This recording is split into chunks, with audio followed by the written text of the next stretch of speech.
I have a couple of questions for you. How many of you know of a woman, an African American, Native American, Hispanic American woman, who's currently under earning, especially compared to her male counterparts? Anyone? Yep, I see those hands. And how many of you know of a woman, any woman, who has a tendency to apply for and get roles that she is well overqualified for and underpaid for? Yeah. Well, today I'm going to share a little bit about my story. And it's really more about the women that I know and helping women realize worth and value from the inside out and creating a prosperity reinvention for themselves. You see, I am the U.S. Navy's first African American female helicopter pilot, second overall. Thank you. And I had an amazing 9-year career. It was extraordinary. And I got to do things that had nothing to do with race or gender. It was just very cool. And it was peacetime. And I chose to get all the qualifications I could get. I was a maintenance pilot, a NATOPS check pilot, meaning I certified people going out to the fleet. I also was a flight instructor for the CH-46, the big one.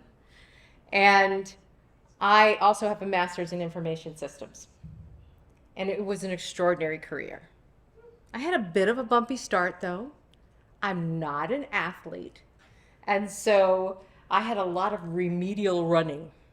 And when I got my commission, I was towards the bottom.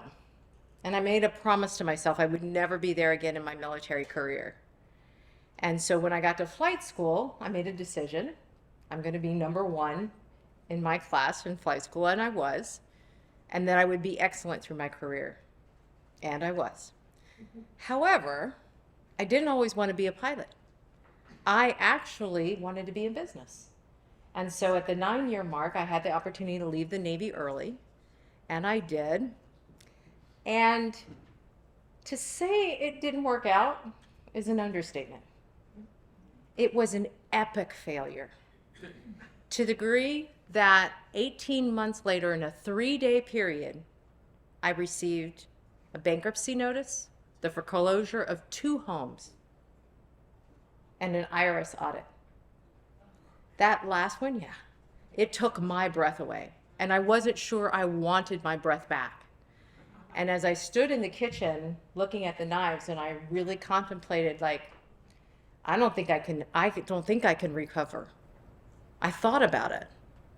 There was no economic situation outside of me at that moment. It was all inside of me. I created the financial mayhem that I was going through with my thoughts, my beliefs, that paralyzed me to the point of inaction. So I had a choice. Do I recover or not? And since I figured that I created that mess, how could I uncreate it? What could I create now? And so I chose to do a personal prosperity reinvention because I knew it was within me. And so one of the first things that I did was a skills assessment. What did I love to do and what was I good at? And so I loved computers. Absolutely loved them. And so I taught myself HTML. Now I'm going to date myself. This was the .com boom era. And so as it happened, my dream company moved to town, and they had this one job called HTML specialist. Nobody had that job. Now I have a master's in information systems. I could have gone for web developer, software engineer, but I went for the one thing that I could, and that was HTML. And they offered me the job, and I was excited, except for, and I hate to admit this, but I did not negotiate. I didn't ask for more money. I didn't ask for options, anything. I took what they gave me.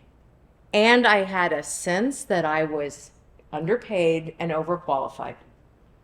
And as I grew my career and I took ownership of my career, when I was ready for a promotion, I just wrote the job description, showed how I was already that, let them catch up to me, and I got that promotion. And it took about 8 years for me to get on par with salary wise. However, what I realized through that process was I was making about 5 to 15,000 less than my peers that had negotiated per year. And if I had gone for web developer or software engineer, that was $20 to $50,000 more per year. That's a lot of money, even at the low end. Would you agree? Yes. And so I really had to figure out how to do this. And I'd like to say I was unique with this. However, I have conversations with women all the time who are sure they are under earning.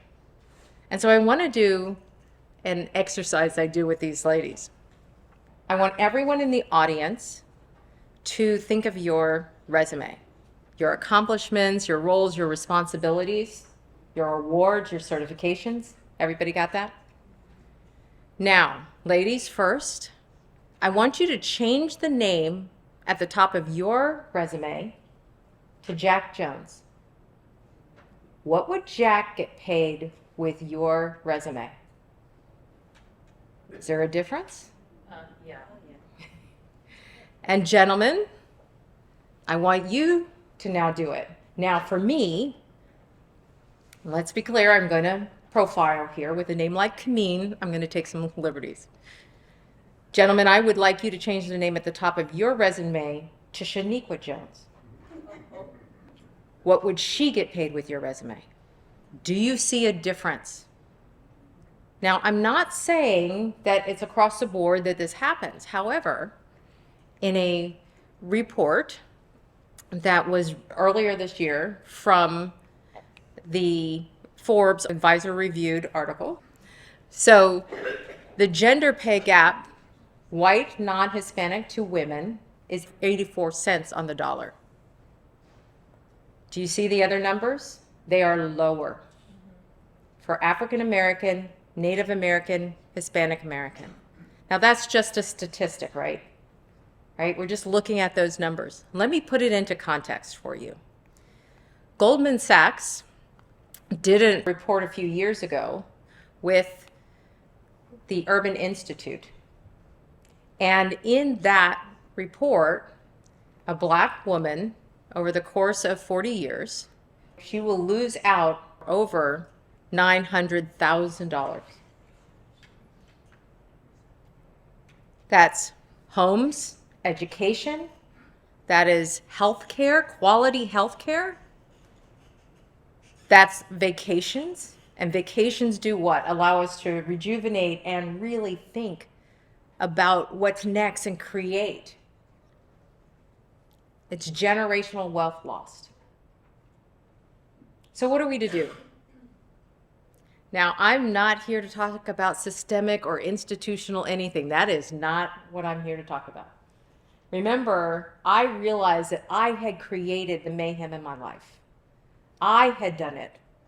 And so I want to share with you 3 pillars that I have for prosperity reinvention from the inside out. And the first pillar is education, to educate yourself. Now, when we look at education, some of you may have said inside, I have education, Kamin. And so do I. I have a basket full of education. I have 3 masters, a doctorate, and a host of certificates. When I talk about educating yourself, it's really important for us to really look at how do we talk about that education? How do we put it in somebody else's word? It's into how it's going to make them successful, not me. How do I use those degrees in their world? And that's whether it's corporate or you're working for yourself. And that's one aspect. The other aspect is research. It pained me when women came to me and they would ask for far less than their male counterparts when I was a hiring manager. And I'd have to whisper to them, Don't tell anybody I'm going to give you this salary when you ask for this salary. And then I'd have to go smooth it over with HR because they'd already told them. But one of the things that I've found is women don't do the research. I didn't do the research. I didn't know how much I should be paid when I got that corporate job. I didn't know. And so there's research, there's AI, there's search engines, the ability for us to know and be prepared to have the conversation and do that.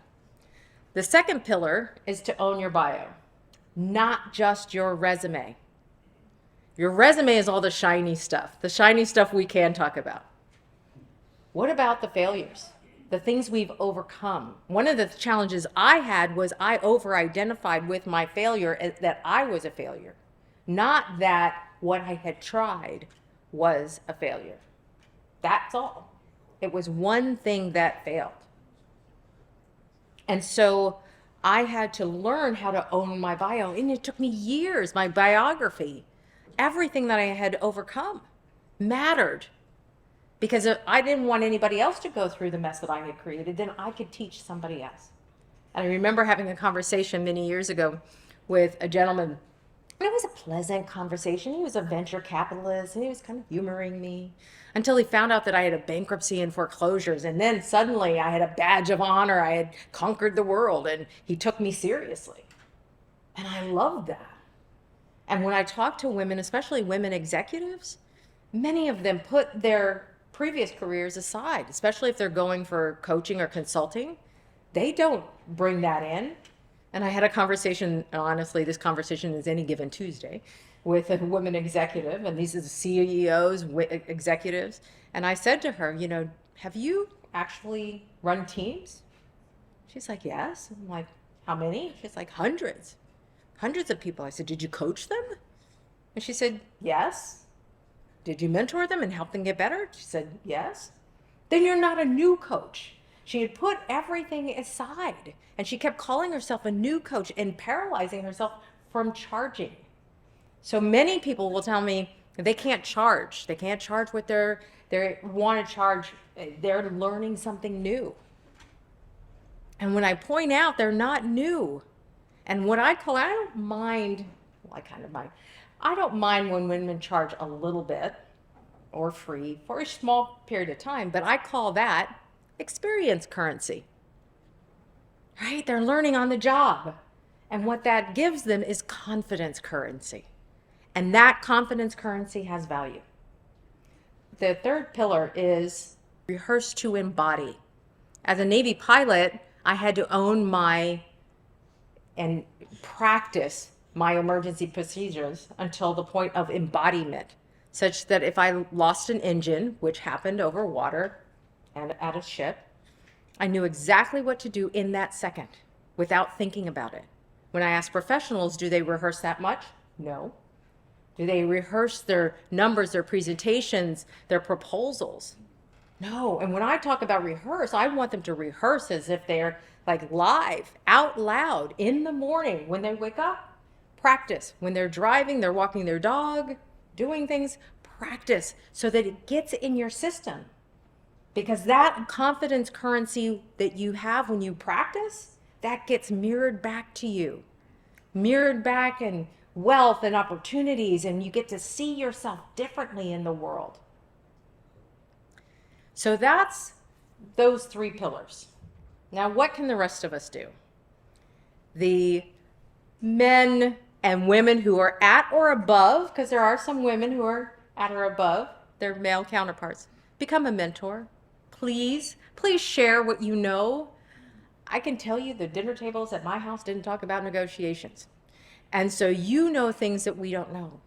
Share it, own it, help us. There's enough abundance going around that we can all keep growing in our careers, have greater opportunities. And if a woman, especially a woman of color, comes to you and asks for less, equal pay, give it to her anyway.